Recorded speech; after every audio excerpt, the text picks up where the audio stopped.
Hey guys, welcome to the second episode of CSS Bytes. Today we're going to be exploring the Flexbox layout. So the Flexbox is actually a layout methodology for us to lay things out in our web page. It might seem a little hard to understand because there are a lot of properties, but for the sake of our understanding, I've broken it down into three broad topics: the orientation, alignment, and flexibility. Let's get started. So to make a division to behave like a flex box, it's pretty simple. We just set the display as flex. So this makes our div to be a flex box. So basically we need to know that there are two types of flex box that we can define. One is the block flex box, the other is the inline flex box. So if we define a flex box, if we define a container to be display flex, it's going to be a block flex box. What this means is that this division is going to have the properties of flexbox inside it, but outside it, it's going to behave like a block element. So that's why it doesn't allow two elements to be side by side. It takes the whole line. Whereas if you define it as an inline flex, it's going to allow things to be placed side by side because it behaves like an inline block element. Okay. So when we define a container to be a flex box, it's called a flex box, and the items inside it is called a flex item. So now let's get started with the orientation properties. The powerful properties that I was talking about at the first, we have a lot of ways to orient it and to align things. So the first couple of orientation properties, as you see here, are row and row reverse. It's pretty evident from the diagrams to understand what this does. Flex direction row is the one that we have by default. The row reverse, it's going to be reversed 3 to 1. And some other orientation properties, the column and the column reverse.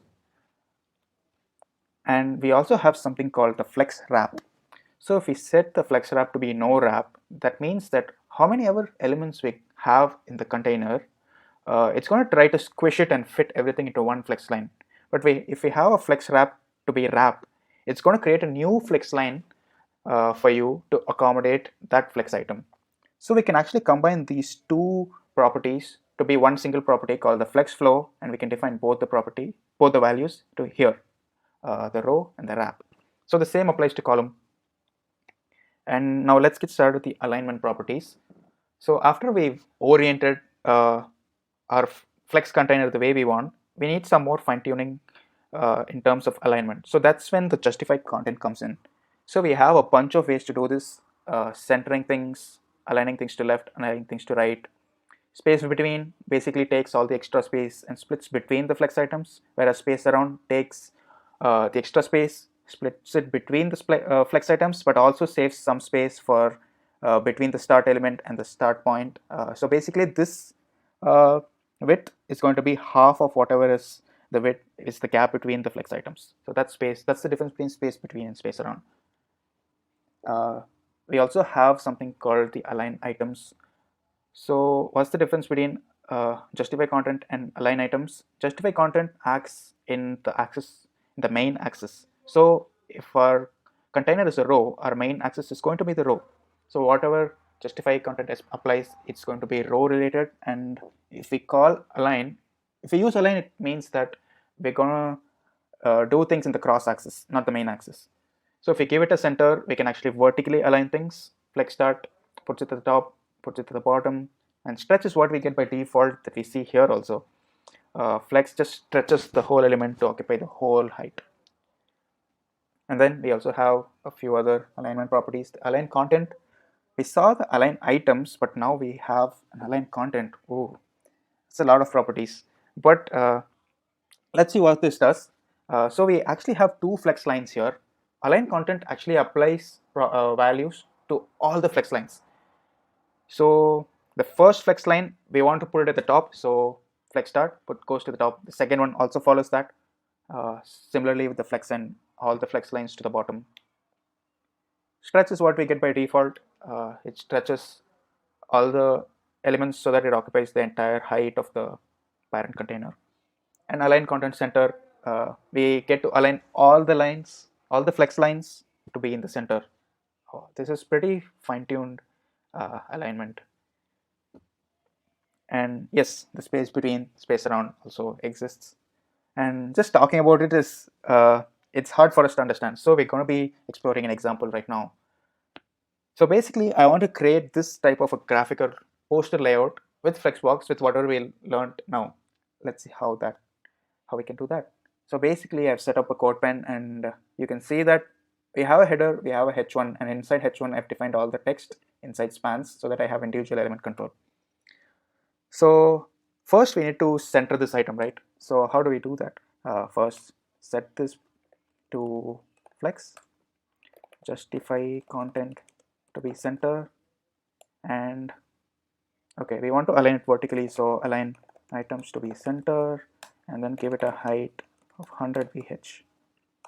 So now we've aligned it. Now we want to make it into a column, right? So display flex. So I'm actually putting a flexbox inside a flexbox. We can do these kind of things. And flex flow is a column, and I don't want it to wrap. Now we have this. Maybe we can increase the font size to 5 and have a border 5 pixels. 5 pixels solid black. Oops. Yes. Yes, maybe you can give a width 350 pixels. Okay. So now everything is aligned to the left. We can align it to the center by putting it in this align item center. We have it in the center, but we don't exactly want it in the center. So I'm actually going to be showing you another property called align self. So if I give align self to be flex start, it's gonna allow us individual control over our flex items. And then for the right elements, I want to put it as align flex end. And there you go. We have our graphical poster layout. So that's it with the alignment properties. Now let's explore the flexibility properties. So as you saw with align self, I've actually applied this to the flexbox item, not the parent. So flexibility is something similar. We have flex grow, flex shrink, and flex basis. We can combine all three and call it as flex, and this is what is recommended also by the W3C committee. So what does this do? If we say flex grow, it actually means that the element that we apply flex grow to, we wanted to take the entire width of the parent container. That is, if we set it as 1, this actually means that 1 actually means 100% here. So we are saying our item, the flex item, to take the entire 100% width of its parent container. Similarly with shrink, if there is less space, how much should our element shrink? And flex space is 330 pixels. So flex space is actually a flexible width.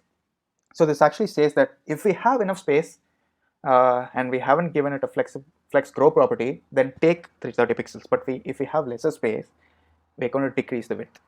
So it's not a fixed property like width. It's sort of confusing to understand it here. So let's go to an example.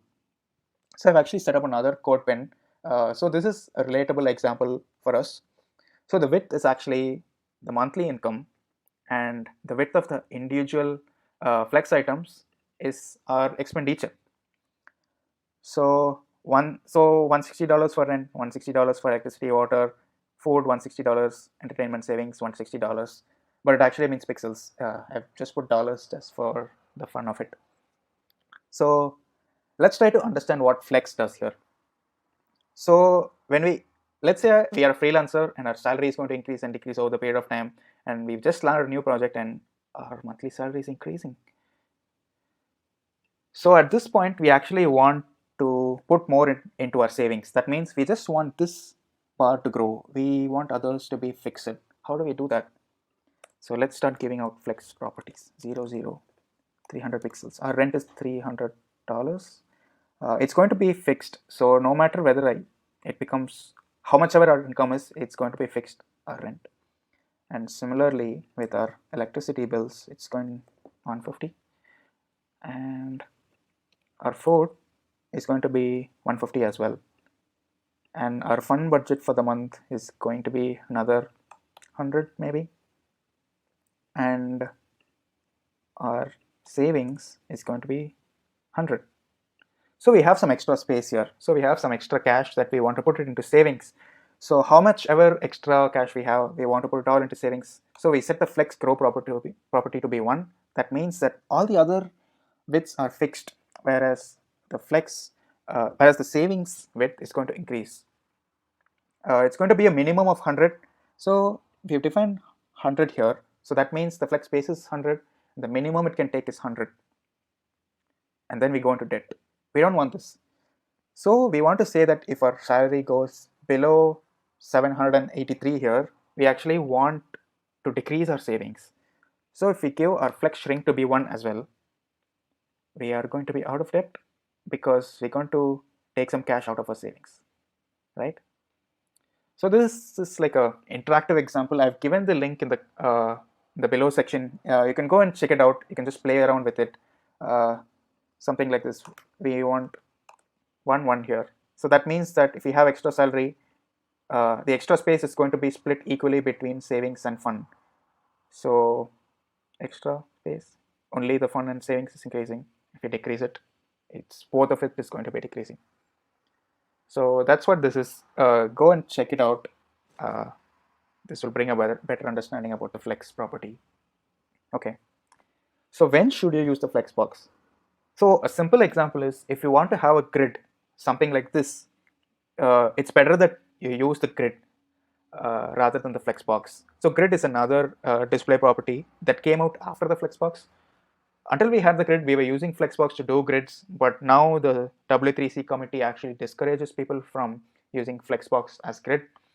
But if you want to create layouts like this, where you don't know exactly what is the width of your elements, some could be big, some could be small, but you still want to accommodate things inside your parent container, then you should probably use Flexbox. Okay, this is an example by Rachel Andrew.